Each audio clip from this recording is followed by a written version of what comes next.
পদার্থবিজ্ঞান, জীববিজ্ঞান, রসায়ন বিজ্ঞান, উচ্চতর গণিত, তথ্য যোগাযোগ প্রযুক্তি, সামাজিক বিজ্ঞান, ইতিহাস, আরো কত কি।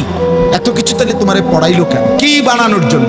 এই ছেলেরা বলো না কেন তোমারে কি জন্য পড়াইছে? যদি বলে মানুষ বানানোর জন্য, তো মানুষ হইলা কই? তুমি তো সেজদাই দাও না। যদি বলো না আমাকে মানুষ বানানোর জন্য আমার বাবা মা পড়ালেখা করেছে, তো তুমি এইরকম বিকৃত চুল রাখলা কেন? যদি বলো মানুষ বানাইছে, তাইলে নারী ছাড়া, মোবাইলের অশ্লীল দৃশ্য ছাড়া তোমার রাত কাটে না কেন? তুমি কি অমানুষ হইলা? মানুষ হইলা কেন? মানুষ হইলা কেন? ঠিক বলার মুহতাজ না আমি, ঠিকের জন্য অপেক্ষায়ও নাই। ফেরিওয়ালা বলেই যায়, আমরা ফেরিওয়ালা, গুরুত্ব দিলেও বলে যাই, গুরুত্ব না দিলেও বলে যাই, কোনো অসুবিধা নেই। কেউ পাত্তা দিল না, কিচ্ছুই তো না। আমার রাতও ভোর হবে, নাফরমানের রাতও ভোর হবে। কথা বলে না তো আর অসুবিধা নেই। টেনশনের কি আছে? টেনশনের কি আছে? এই জন্য বন্ধু আমার, ছেলেরা আমার, বাবারা আমার, ভাবা উচিত, দোস্ত ভাবা উচিত। কোন দিকে যাচ্ছ? কোথায় যাচ্ছ? মানুষ হচ্ছ না জানোয়ার হচ্ছ, এটা তো বোঝা উচিত। কোরআনুল কারীমে আল্লাহ তাআলা মানুষকে জানোয়ার বলছেন কিনা? কথা বলেন না কেন?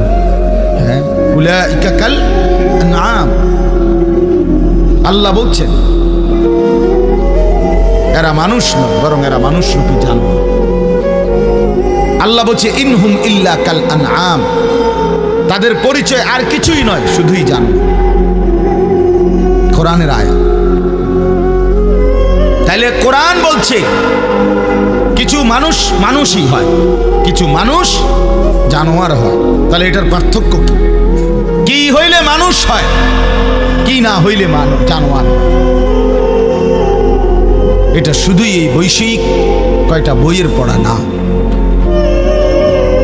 মানুষ তখনই মানুষ যখন বানানেওয়ালা চেনে, মুনিবকে চেনে, সিজদাকে চেনে, গোলামি চেনে, আল্লাহ তাআলার বন্দিগি চিনে, নিজের কর্তব্য বুঝে, নিজের পথ চিনে, নিজের গন্তব্য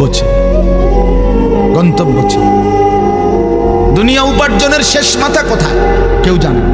আপনি বলেন, যারাই আমরা দুনিয়া কামাই করতেছি, আপনার টার্গেট কদ্দুর? 3 তালা? কথা বলেন না। আপনার টার্গেট কদ্দুর? 6 তালা? আপনার টার্গেট কদ্দুর? 10 লাখ টাকা?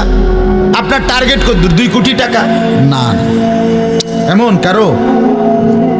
কিন্তু মুমিনের টার্গেট আছে আল্লাহর সন্তুষ্টি অর্জন, জান্নাত অর্জন, জাহান্নাম থেকে বাঁচা। গন্তব্যের মাথা আছে, মঞ্জিল আছে, জানা আছে। ইমানদার জানে কই পর্যন্ত যাইতে হবে, দুনিয়াদার জানে না কই পর্যন্ত গিয়ে থামবে।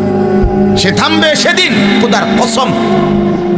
রাসূলুল্লাহ বলছে লা ইয়ামলাউ জাওফুবনু আদম ইল্লা তুরাব, দুনিয়া লোভী, সম্পদের লোভীর পেট ভরবে না কোনোদিন ইল্লা তুরাব, ওই কবরের মাটিতে ঢুকা পর্যন্ত। কবর থামাবে, কবরের আগে থামবে না, কবরের মাটি তাকে থামাবে।